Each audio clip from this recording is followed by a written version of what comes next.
একটা কথা না বললেই নয়, এটা কিন্তু আমাদের দক্ষিণ বুরুজবাগান হাসপাতাল মোড় থেকে আনসার ক্যাম্প পর্যন্ত, মানে মেন রোড পর্যন্ত যাওয়ার একটা সুন্দর রাস্তা, কিন্তু এখন কিন্তু সে রাস্তাটা সুন্দর নেই।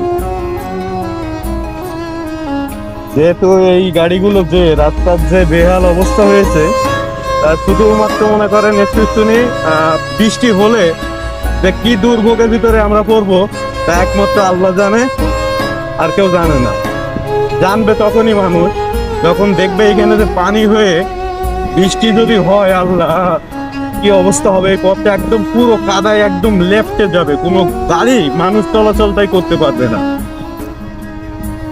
জানি তো এগুলো প্রতিবাদ করার মানুষ নাই ভাই, ঠিক আছে? তা না হলে এটা অন্য একটা ব্যবস্থা করে নিয়ে যাওয়া হতো। আমি বলছি না যে ট্রাক্টরে নিয়ে যাচ্ছে, ট্রাক্টর পথ ক্ষতি করছে, তা বলছি না, কিন্তু আপনারা দেখেন, বলছি মাটিটা নিয়ে যাচ্ছে, মাটির ওপরে যদি নেট একটা বিছানো থাকে তাহলে কিন্তু এতটা কিন্তু ক্ষয়ক্ষতি হবে না, পড়বে দুই একটা, কিন্তু এতটা না। পুরো রাস্তাটা একদম কাদা, একদম ভরে যাবে। এখন তাই ওই অবস্থা, একদম মানে সব ডিপ হয়ে আছে, খালি কোনো রকম একটু বৃষ্টি হওয়া দরকার। কি বলবো ভাই, নীতিকতার ভাত নাই। নীতিকতা বলতে গেলেই তো শত্রুতা বেড়ে যায় মানুষের সাথে।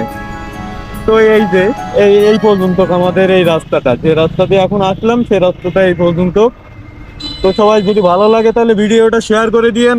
আর যদি কোনো ভালো মন্দ আহ, নীতি মানে ভালো লোক তো আছেই, যাদের চোখে এগুলো একটু লাগে তারা একটু খেয়াল করবেন। আর কি বলবো, ধন্যবাদ সবাইকে।